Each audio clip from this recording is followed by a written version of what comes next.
Dobar dan, ja sam Mihajlo Đurđević, a ovo je Senzal Market Report. Danas je 11. januar 2023. godine. Danas ću pričati o sektorima, njihovom performansu u prethodnih godina i šta mislim da će se dešavati i ove godine, na šta sam generalno bullish, na šta bearish. Takođe proći ću i kroz makroekonomske vesti i dakle šta nas očekuje. Prvo ću dakle da napomenem da nas sutra čeka od pola 3 CPI, tačnije inflacija za potrošače, i to je nešto ka čemu su uprte sve oči i jako bitno za sentiment tržišta do izveštaja rezultata u petak. Dakle, većina američkih većih banaka tada objavljuje rezultate, takođe imat ćemo i druge industrije, ali dominantno američke velike banke.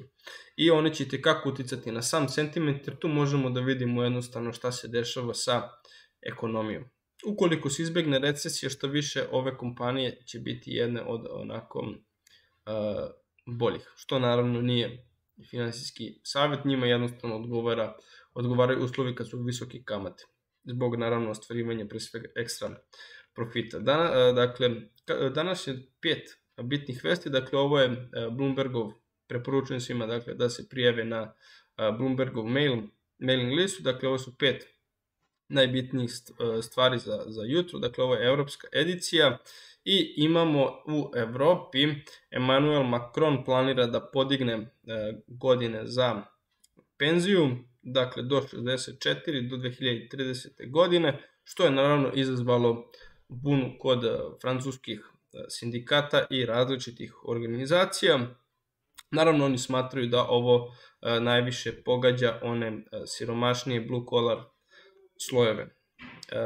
Imamo takođe i interesantne podatke koje je objavila dakle, Centar za istraživanje za energente i čist vazduh, koji se nalazi u Helsinkiju, koji prema njihovim istraživanjima Kremlin gubi $170 miliona dnevno i da će se to povećati na 280 miliona zbog dakle, limita na cene njihovih energenata koje je stavila Evropska unija i da Evropska unija treba da nastavi sa tim trendom.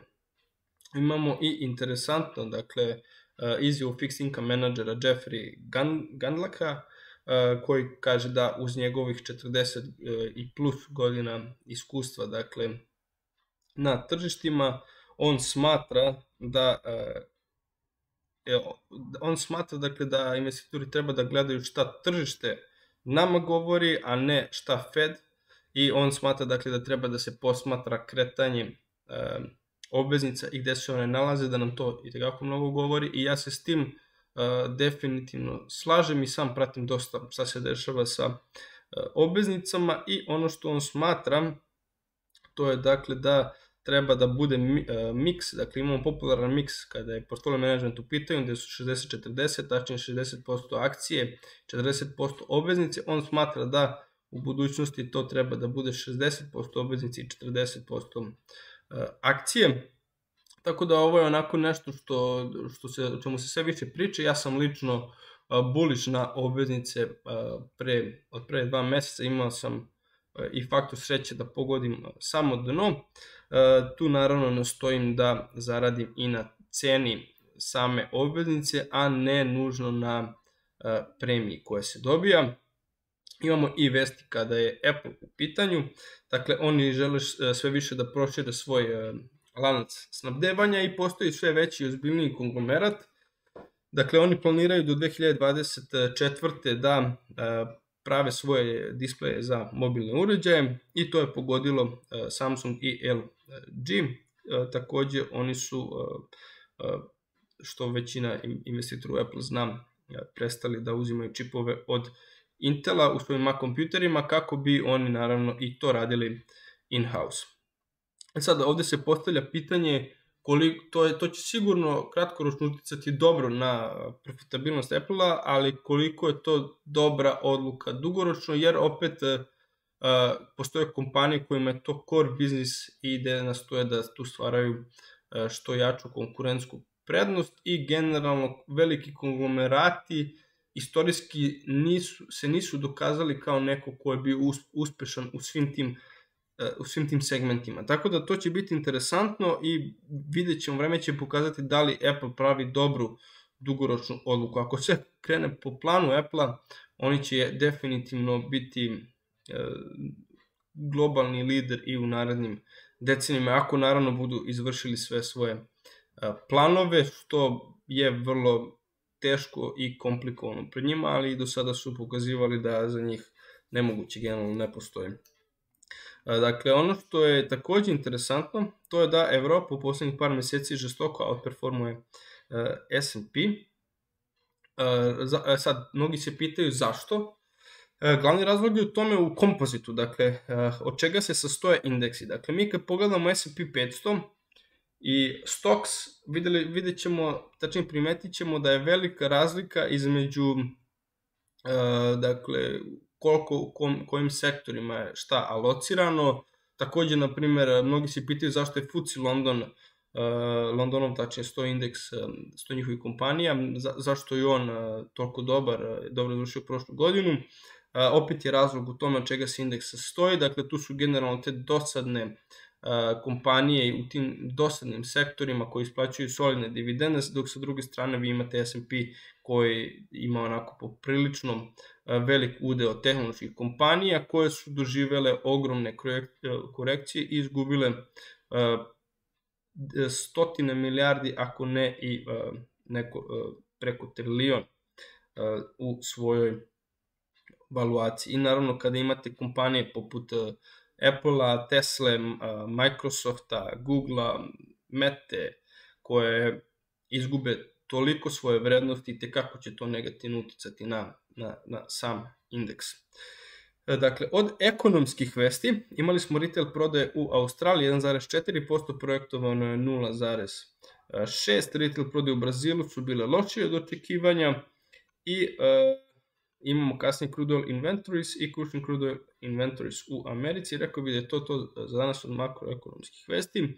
Rezultati kompanije imamo Sainsbury, KB Home, Oramed, sutra imamo Taiwan Semiconductor, indijski Infosys, Fast Retailing, Seven, Tesco, Shaw, Hansen, Marks & Spencer, Washington Federal, ASOS i onda u petak, ono što sam spominjao, dakle imamo healthcare velikana, United Health, onda imamo JP Morgan, Bank of America, Wells Fargo, BlackRock, Citigroup, Bank of New York Mellon, Wipro, Delta Airlines, First Republic Bank. I rekao bih da je to od interesantnih vesti u petak. I sad ih prešao, dakle, na sektori u Americi, njihov performans u prethodnih godinu dana i dakle, što misle će biti u budućnosti. Dakle, kao što možemo vidjeti ovde, popuno očekivano energenti su imali za godinu dana. Dakle, ovo nije year to date, nije od početka godine, ovo je dakle godinu dana. Imali su energenti očekivano najbolji performance. Nakon toga utilities, takođe potpuno očekivano, oni su poprilično dosadan sektor, dakle to su te generalno komunalne usluge, kompanije koje imaju obično monopolsku poziciju i imaju spori rast, stabilno poslovanje, generalno većini njih je poslovanje oko 90-95% i svih prihoda im je iz Amerike, visoke dividende i slično. Nakon toga imamo healthcare je generalno u svim uslovima solidan, consumer, naravno zavisi šta u okviru healthcare-a, consumer staplesi, to su dakle kompanije poput Walmarta, Ahold Delhaize koji drži Maxi, dakle to su te opet defanzivnije kompanije, nešto što će potrošači u najgorim uslovima koristiti. Industrials i mi ovde, dakle, čim vidimo da dakle, imamo utilities, healthcare i consumer staples koji generalno važe za stabilnije sektore, ovde bih napomenuo, dakle, healthcare zavisi koji je indeks, dakle, koji je ETF, od čega se sastoji. Dakle, kada imamo ovo, onda nam je jasno da su investitori onako poprilično defanzivni. Dakle, bili defanzivni prošle godine, a energenti s druge strane to je jednostavno zbog inflacije i onda smo imali ovu korekciju zbog straha od recesije da bi se desio onda određeni oporavak.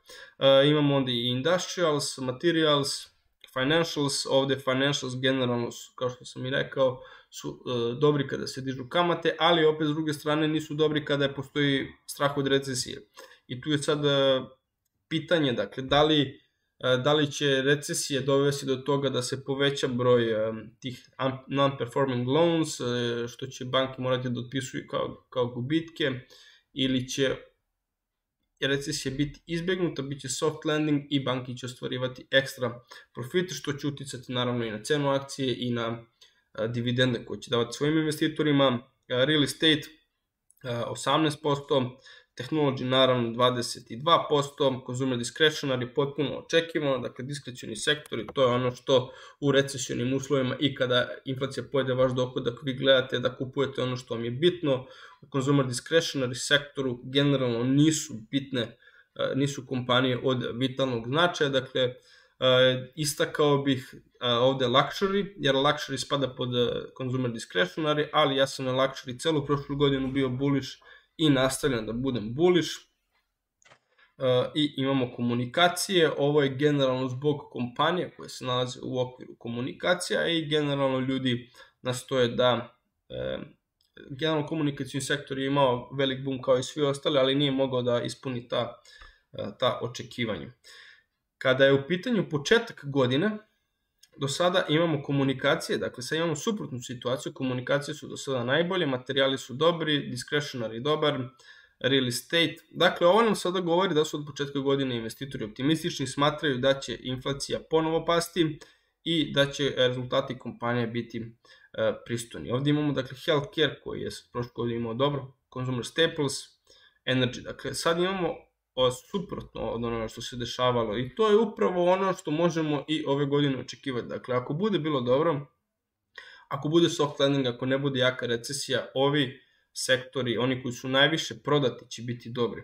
Sa druge strane, ako bude teška godina, ponovo ovi defanzivni sektori poput staplesa, utilities, dakle i healthcare bi trebali da budu dosta bolji, iako bih napomenuo da su oni i kompanije u okviru njih postale poprilično skupe i da ja u određenom momentu očekujem veću rotaciju iz defanzivnih sektora u ofanzivnije. Još nisam siguran naravno kada će taj moment biti.